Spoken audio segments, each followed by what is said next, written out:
going to be totally honest with you guys. I did not expect to be talking about what just happened on tonight's edition of the Rebel Report. My name is Michael Borky. Welcome in. Glad to have you after Ole Miss gets a 74-64 win at Alabama. The first time Ole Miss has beaten a top 5 team on the road in the history of their basketball program.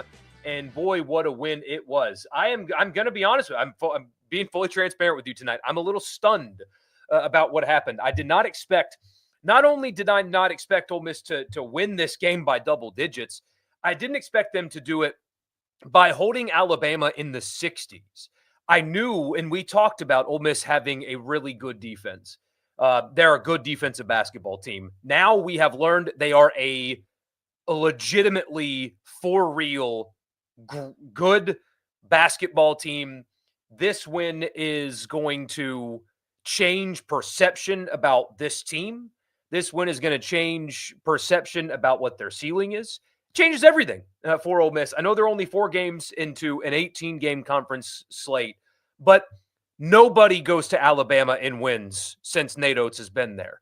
That is, for so many reasons, such a impressive win for Ole Miss. It doesn't happen there. It hasn't happened for the program. They held Alabama to 64 points. They turned them over a ton by having exceptional defensive effort. Malik Dia has come on to be an absolute force, and there were multiple times in the second half where Alabama, Ole Miss stretched out to a nice lead, but Alabama would get a couple of baskets or they would get some momentum and the crowd would get back into it and just play after play, whether it be a turnover or an effort play from Malik Dia or an outside shot from Padula. This team is just tough, and they got a win that I did not expect them to have at this point. The conversation about Ole Miss basketball this season has now changed completely because of that win. So I'm glad you guys are here. Again, my name is Michael Borky. Please don't forget to subscribe if you have not already.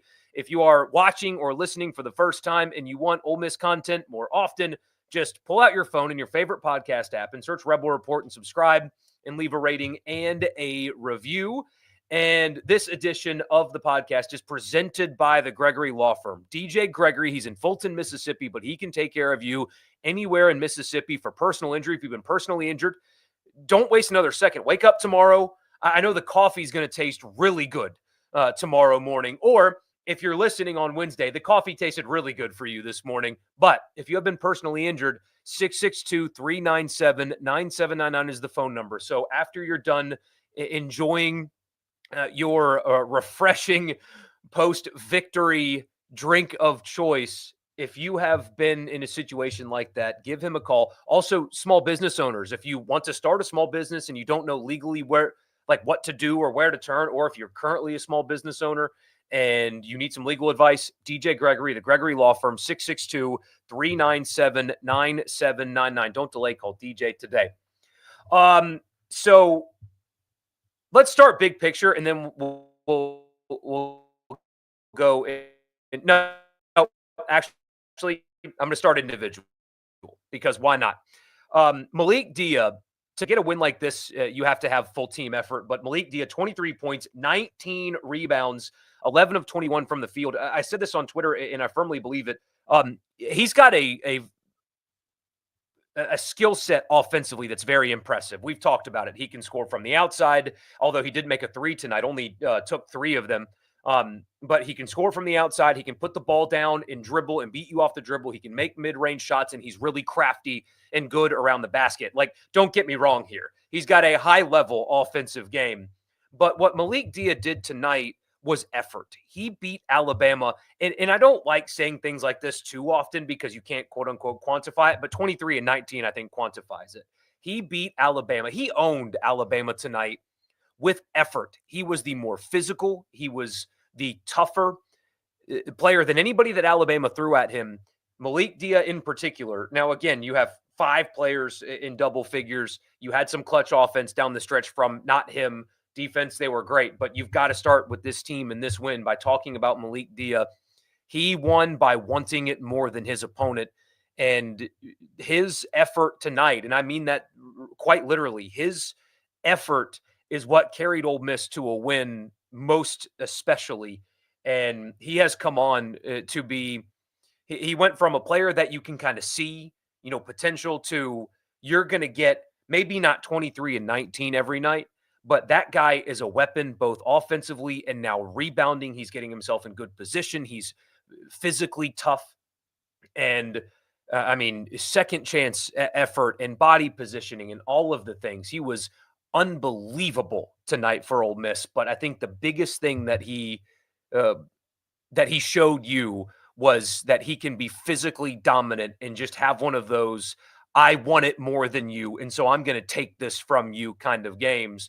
What a forgive my language, everybody, but that was a badass performance or a hard ass performance from Malik Dia. He was just tougher than Alabama on their home floor, and that's an Alabama program that calls themselves blue collar. That was a blue collar performance from Malik Dia, but what really, aside from that, won this game for Ole Miss is defensive effort and activity. But what I love about the way Ole Miss plays defense is how confident they appear to be in what they're supposed to do, right?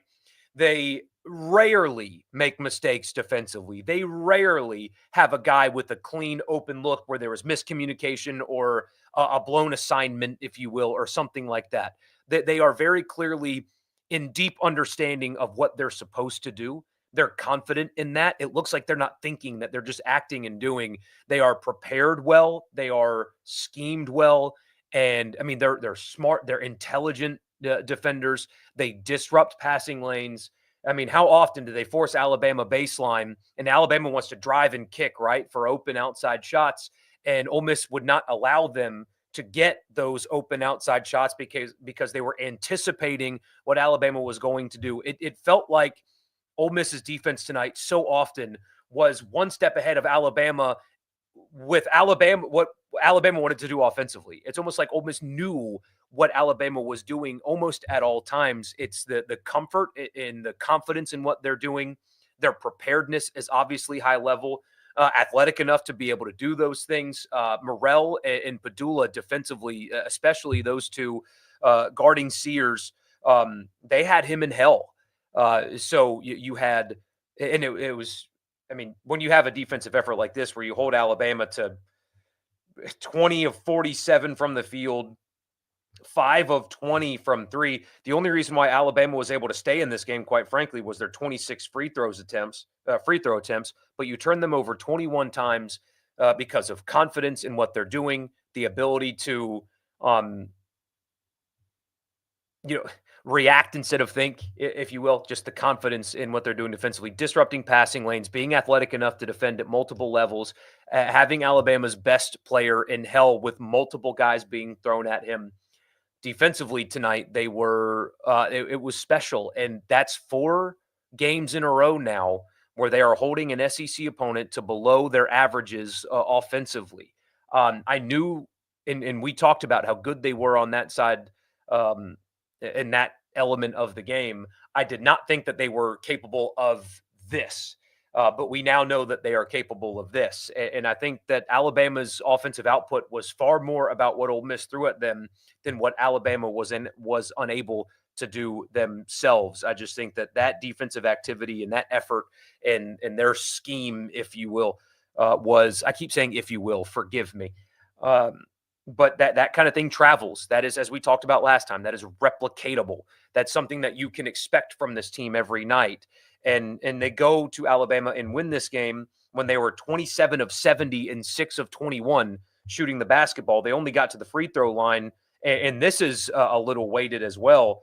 They were 14 of 16, but the free throw discrepancy midway through the second half was like 24 to 7 or something like that. So Ole Miss got to get to the free throw line a bunch late because Alabama was trying to foul to prolong the game. And to Ole Miss's credit and Breakfield's credit, that they made those free throws, but Ole Miss did not have a good night scoring the basketball. They missed outside shots and open looks at times. They missed a lot of shots at the basket as well. They had some turnovers themselves. Let's see here.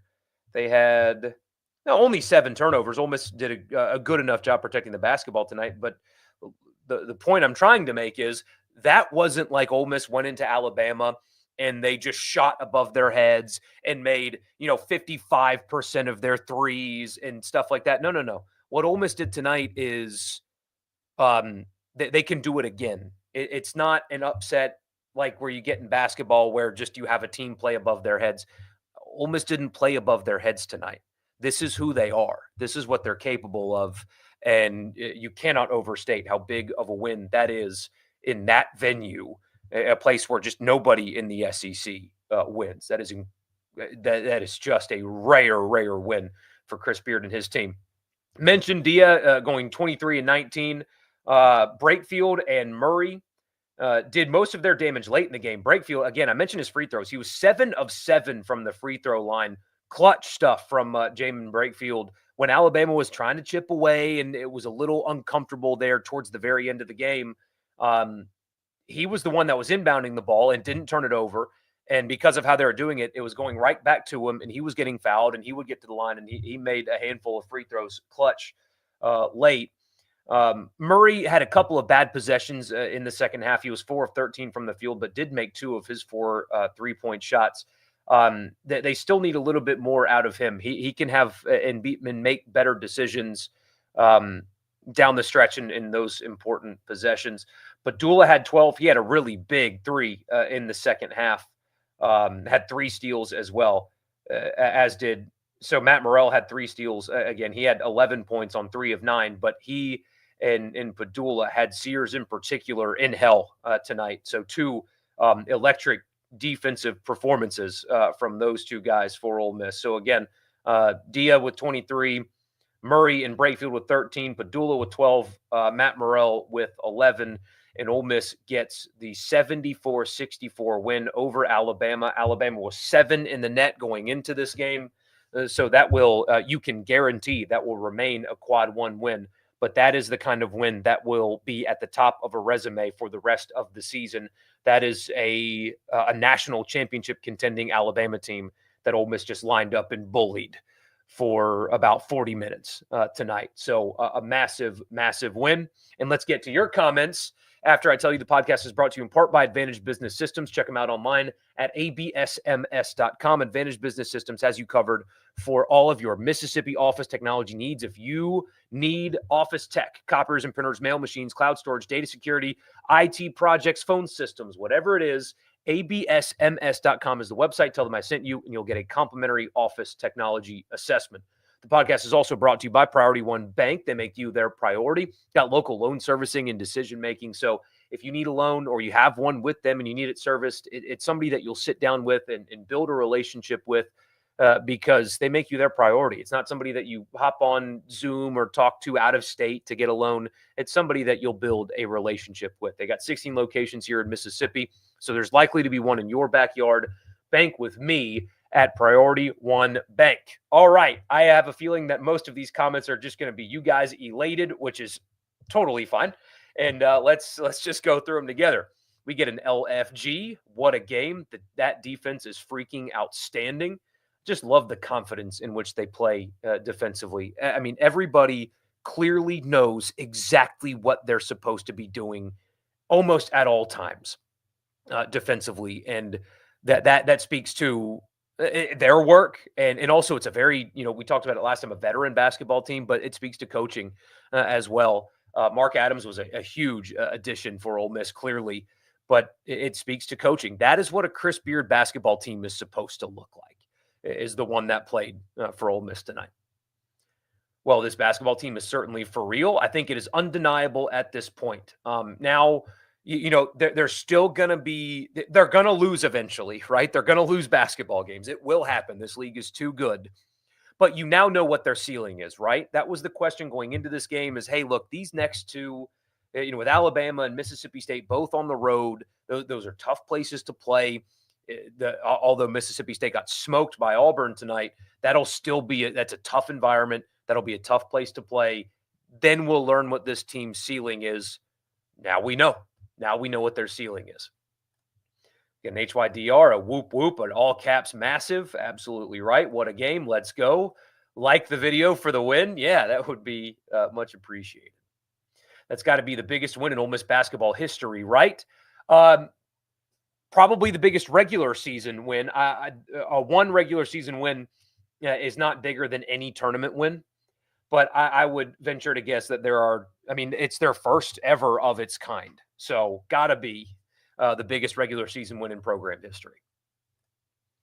It's been so long since Ole Miss basketball had my heart rate going like it did. It got weird at the end there, didn't it? I imagine there was some nerves around the people. When Alabama went on that 6-0 run inside of 2 minutes, there was a lot of clinching for sure. Malik Dia is playing like a first-team All-SEC guy. Right now, he's playing like a first-team All-America guy. I mean, that performance tonight's a first-team All-America guy. But yes, definitely first-team All-SEC guy. As awesome as that was, the goal doesn't change. This league is a bear, but I believe 4 more wins gets you a tournament bid. There's no I believe to that statement, Austin. You are guaranteed with this win, 4 more wins gets you to the tournament. 4 more wins. Ole Miss can go 4-10 and make the tournament. You can guarantee it with a win like this. Biggest regular season win in program history, right? I believe so. Say hotty toddy from Alabama. I heard towards the end of the game, there was Ole Miss fans in attendance. I imagine that must have been an awesome game to attend as a road fan. Awesome. What a game. Awesome win. Great defense. Dia just keeps getting better. Chris Beard has put his stamp on the program. And it also, an underrated aspect of Dia's game tonight is I don't know what the injury is. The broadcast didn't pick it up. He had to leave the court and go to the locker room multiple times. Maybe it was as simple as losing a contact or something, but no, he battled through something. They had to take him off the court multiple times, and yet he still put out a performance like that. Another all caps hotty toddy, a holy. You can fill out the rest. Is that a win worth a seed line or two? Yes. So Joey Brackets going into the game. I'm having to use my phone. This computer is very close to crapping out on me, if we're being honest. I don't know if you guys noticed it last stream, but Joe Lunardi going into the game had Ole Miss listed as a 6 seed and number 24 overall. And for what it's worth, Alabama as a 1 seed and number 3 overall. But a 6 seed, number 21 overall, and he had them highlighted in green, which is their odds to make the NCAA tournament are over 80%. I would not be surprised at all if they jump up into the 5 or possibly even into a 4 after tonight. We'll see when he updates his bracketology. The Sesame Street letter of the day for Alabama is L. Hold it. Enjoy it. Hotty damn toddy. Yeah. James here. Ole Miss's defense is elite. Yes, it is. Another LFG. Here's one right here. That damn defense is legit. If they can score, it would have been a 30-point margin. Yeah, if they'd have had a good shooting night, just a good shooting night, they would have blown Alabama out of the arena tonight. The only thing that kept that game close the way it was Ole Miss's shooting splits. Again, they shot 36% from the field and 28% from 3.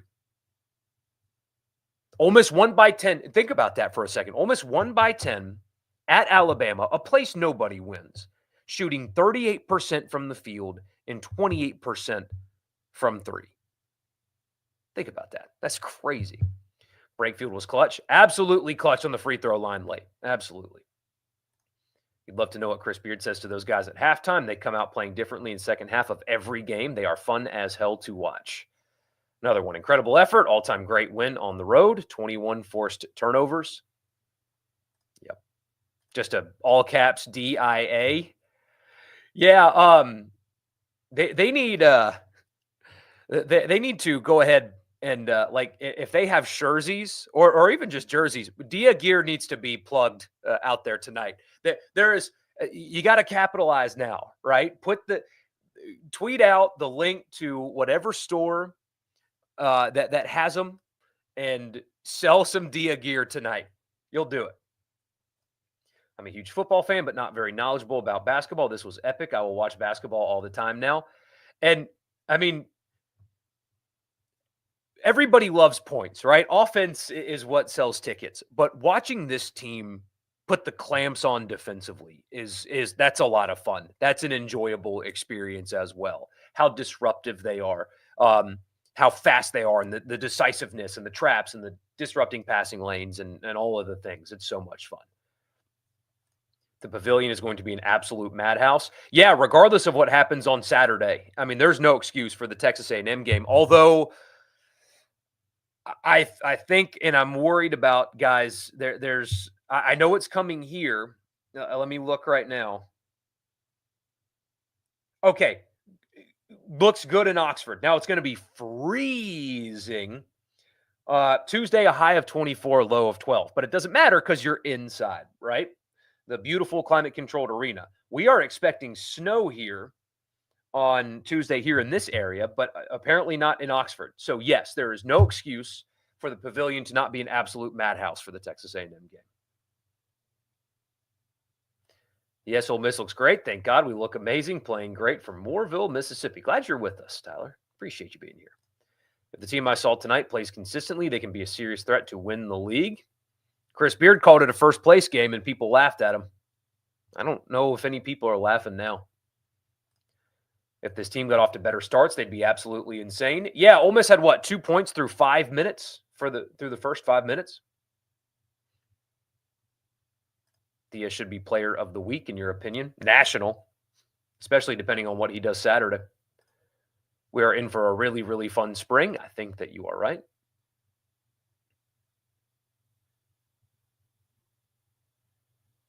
Just logging on to see Borky doesn't think this is the biggest win in program history. It for sure has to be up there. Do I think? So, yes, if you're just logging on, a regular season win, in my opinion, cannot be bigger than a tournament win. And so because they've won NCAA tournament games, those are by default to me bigger. I also think winning the SEC tournament is bigger than a regular season game as well. So that win over Florida, when Marshall Henderson's doing the Gator chomp with like 8 minutes to go in the game, that's still bigger than this because there was a championship on the line. But I would venture to guess that this is the biggest regular season win in program history. Just a big defense. No kidding. Keeping a top 5 team 30 points off their average shows defensive legitness, top to bottom. Missouri beating up Florida too. Ooh, that's another game looming on. I mean, it's the SEC. This SEC is so good. Yeah, 2 Saturdays from now, Ole Miss being at Missouri is going to be difficult as well. But that's what a win like this means, right? That's what it means. It provides you so much more margin for error. But let's see. Yeah, Missouri up 10 at Florida. Wow. 4 minutes ago in the first half. First time ever. Top 4 opponent. We just got another steal. Yeah. Natos is going to go out to the parking lot. His car's going to be gone. Dia, huge week. He's playing his heart out these past 4 games. Yeah, whatever they did to unlock it. I mean, clearly the potential was there, but like the effort that he played with tonight, that was he played bully ball. You know what? Ole Miss isn't even close to playing their best offensive basketball. They have not. I mean, what would you think? Louisville? What was their best offensive night, maybe? No. BYU? Either way. No, that tonight and so far in league play, they have not come close to playing their best offensive basketball. If they start scoring, this team will wreck the SEC, yeah. BTA. Yes, ma'am. Glad to see you, T. I hope you're not too cold up there in Bloomington. If they can play that kind of defense and Padula or Morrell gets hot, the conference will be in trouble. And both of them are capable of doing that. The basketball team might end up with a higher ranking than the football team. The only problem with that is, as exciting as tonight is and how important it is, I do think that just because of how difficult the league is, losses are coming. I don't think that many, but losses are coming. And so that just by default is going to keep them from possibly surpassing them. But this win is a bigger win than football had this season. Chris Beard thoroughly outcoached Nate Oates tonight. Absolutely. 100% did. Malik Dia in the last few games has went from all SEC to all American. 21 turnovers for Bama to R7, 14 steals to Bama's 4. And the thing is, I think, Ole Miss is really good at protecting the basketball. Their numbers nationally are quite good, but there were still a couple of moments tonight where just some kind of dumb mistakes offensively led to Alabama getting a break. And so there are still things that they can clean up despite only turning it over 7 times in 40 minutes. Need everybody to tell Keith thank you for paying that man and not letting him go to Fayetteville. Investing in basketball at Ole Miss is a risk. It is. And look at the reward so far that they are getting as a result. So far. Now, they've got to close, right? This only matters if they can close, if they can take this and turn it into what it should be following this. That's all that matters. But you are seeing the vision. You are seeing why, and not to bring up old stuff, but it's reality. You're seeing why Keith Carter chose to take a chance on Chris Beard when he did, and took the criticism that they received for hiring Chris Beard, because Ole Miss got roasted nationally for that. You are seeing why he made that choice. The lines for the student section are going to be absolutely insane. Talk about camp out season. They better have some heaters if they're going to do that on Tuesday. Ole Miss made Alabama play their game. Absolutely. Didn't allow Alabama to just get out and run, and didn't, even though at times Ole Miss kind of did that too, but didn't allow the game to be back and forth and back and forth. Ole Miss slowed the pace down. So even though they didn't score a lot, there was still a concerted effort to control the pace. Honestly, looks similar to how Tennessee wants to play. Don't hit that comparison. Belt to rear end. Yep. Ole Miss has Lane Kiffin, Chris Beard, and a title winner of a baseball coach who admittedly needs to get with the times. Is it fair to argue that Ole Miss is in contention for the best coaching trio in the SEC? So who would they be up against? They would be up against Alabama, who they just beat. They'd be up against Tennessee for that. Just won a baseball national championship. Barnes is doing good things with basketball at Tennessee, obviously. Heupel took them to the playoff. Texas would be one. Sark took Alabama to the Final Four, quote unquote. Just got Schlossnagle for baseball. It'd be a fun conversation. We'll do that on the radio show probably. Low Tide. BTA is what Auburn did to State. No kidding. Another just big hottie toddy. Dia about to make first team all SEC. Can't wait to see Dia versus Broom. What a matchup that will be. Now, here's the thing. Will Broom be back by then? He was in a walking boot tonight. So will he be back in 2 weeks for when Ole Miss hosts Auburn on that Saturday? By the way, I kept saying Tuesday. Ole Miss A&M is Wednesday because I'm not very smart. And let me go back to the forecast. Only a 35% chance of snow on Wednesday. Nah, they should be fine, right? Right? I hope that doesn't happen. Safe to say Texas prematurely fired Beard. Rodney Terry's not panning out at Texas. Their fan base is losing their minds. Yeah, no kidding. Got a hottie toddy from Little Rock. Glad to see you, man.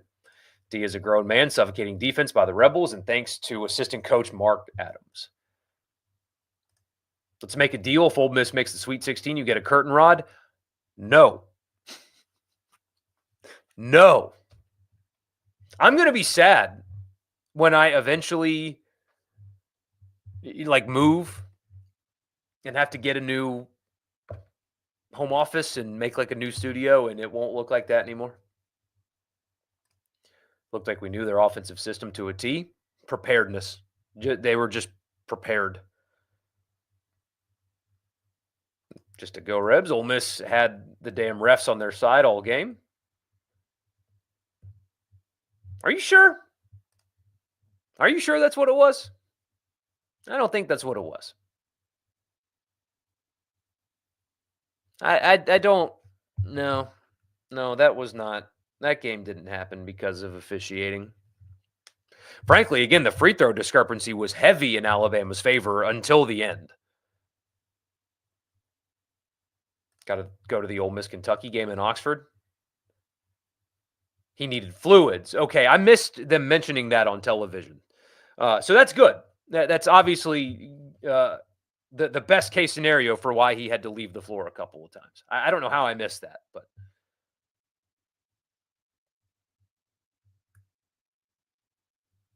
after your last video on Ole Miss basketball this year and where you were dismissive of Ole Miss as a mediocre team, I don't think that I called them mediocre at all. Um, I don't think I did that. Hi, Toddy from the coast. Love the coast. I haven't been there in a while. Need to go back. Beard switching to zone last minute of the game shows his elite coaching. Bama wasn't ready for that. Yeah. Rebs almost reversed covered. Yeah, 12.5 point underdog tonight. Imagine having the refs on your side all game and having a dirty ass player like Dia on your roster. Um, I'll entertain this. What about Dia's game was dirty? What did he do that was dirty? I would love to know. I mean, truly, I would love to know. If you're talking about going after a 50-50 ball and colliding with an opponent, if you want to call that dirty, then I mean, pickleball is probably. I know they have professional pickleball now. You should. I would recommend you go check that out. That would be more of your speed. If you think that a 50-50 ball and two guys colliding with each other is dirty, because again, if you think that that's dirty, if that upsets you, then there's pickleball. I mean, I like TGL, the indoor golf simulator league. That's probably something that I would recommend for you. No guys colliding in that, but they do kind of talk junk to each other. So that's that might be upsetting for somebody that you know can't watch basketball players run into each other. But no, there's nothing about his game that is dirty. He's just physical and dominated Alabama because he was tougher than them. So it's a great time to be a Rebel. Yes. Still a complete free shot on Saturday. I agree, especially now with this win. Now, you look at this game a little bit differently, right? Because State's a little bit banged up and they've struggled offensively, or they did tonight, and they haven't gotten what they need to get out of Hubbard, and that they look vulnerable at the moment, but it's still going to be a jacked up, wild environment. And I mean, if you'd have told anybody this week with these two road games, you're going to get one when you come back home for Texas A&M, sign it in blood, so they got that. Can't stand Grant Nelson and Alabama flopping all over the place.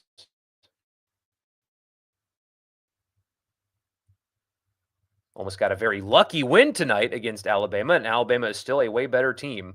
I don't know if you can call yourself way better when you lose by double digits at home, but this team is focused on more than 8 wins, that's for sure, and they should be. They absolutely should be. Indiana was chanting "fire their coach" tonight against Illinois. I saw that.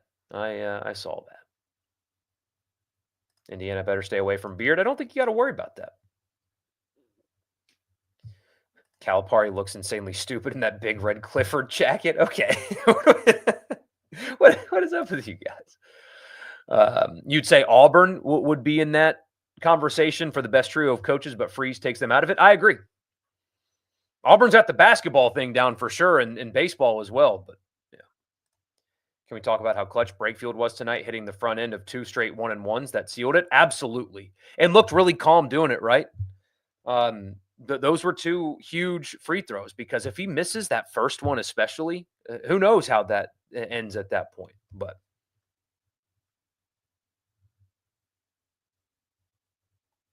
Yes, I did see that Auburn fan with the seashell bra on, and they put him on television. If Beard can do that to Sears and Hubbard 2 games in a row, both on the road, just give him coach of the year.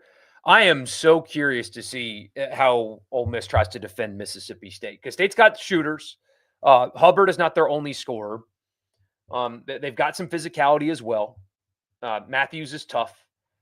But man, Hubbard has struggled shooting the basketball some this year, and man, I really liked what Morel and Padula did on Sears, and I imagine that they're really going to force the same kind of pressure on Mississippi State. Doug Shows wanted Bama to win so bad. I don't know if I think they were just bad. Like that one out of bounds where Morel clearly tipped the ball. I mean, how do you miss that call and it went possession for Ole Miss? So I think it's a hard job, and I don't think they're particularly good at it. Secured your parents' tickets for the Kentucky game a few days ago. Glad I did. Then no kidding. You could probably turn around and sell those for a pretty penny if this keeps up, though.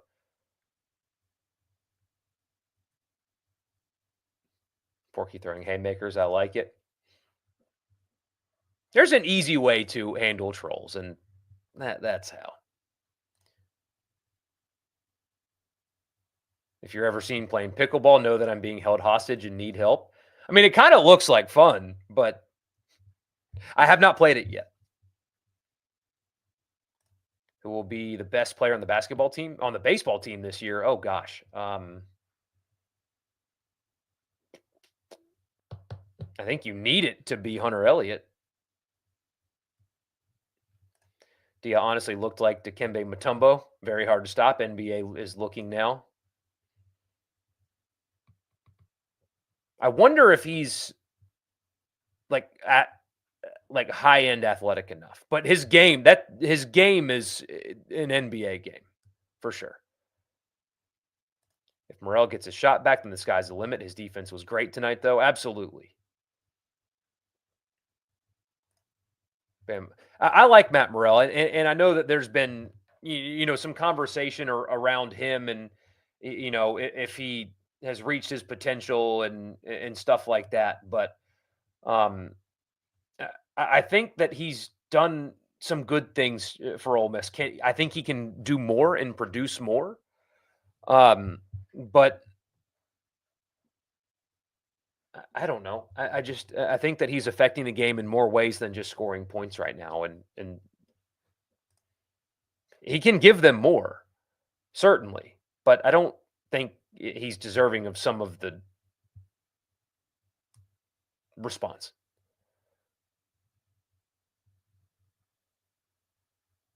Bama focused hard on shutting down Juju. They, for the most part, did that, but it bit them in the rear. Yeah, Murray's got to make. He made a couple of bad decisions late. Now, him penetrating as a guard is fine. That's a fine decision. Attacking the basket is fine. It's just what he does once he gets there has become the issue, where he stops his dribble and, at times he was trying to pivot his way out of it and get kind of crafty, and he's too small, especially with Alabama's length, to do what he did a couple of times. Attacking the basket is not the problem, though. Anyway, I don't understand that part of it. It's just he's got to make better decisions once he gets there. A guard breaking down a defense is a good thing. Did you imagine this team, if Klafke starts coming on near the end of the year, will be a hell of a tournament out? No kidding. Quad one, right? Yeah, quad one on the road is what? 75 in the net, or yeah. So that one's going to stay quad one forever. I mean, that's a quad one plus plus. I know that doesn't work like that, but that win will stand out on the resume. Appreciate that, Austin. Yeah, follow his lead. Thank you, man. Sub to the channel, like the video. Great defense, big baskets when needed, but like you said, these last 2 minutes were a little nerve-wracking, especially seeing Juju force some shots when he didn't need to. That's got to get better. That's the next thing that they need to work on. And they also need to work on um, getting off to better offensive starts. Put those two things together, and man, they've really got something. But it's really hard to complain about a 10-point win on the road at Alabama because that's what they got. That's what they got tonight. So appreciate you guys being here. Thank you so much. Just a big win. It can't be overstated how big of a win that is. And we'll be back Thursday, 8 o'clock, usual time. We'll talk transfer portal because a lot of stuff has happened there. And obviously talk about the Mississippi State basketball game as well. So appreciate you guys. Don't forget to subscribe wherever you get your podcasts. If you're new, just search Rebel Report wherever you get them and hit that subscribe button. And I will see you guys on Thursday night. You guys be good.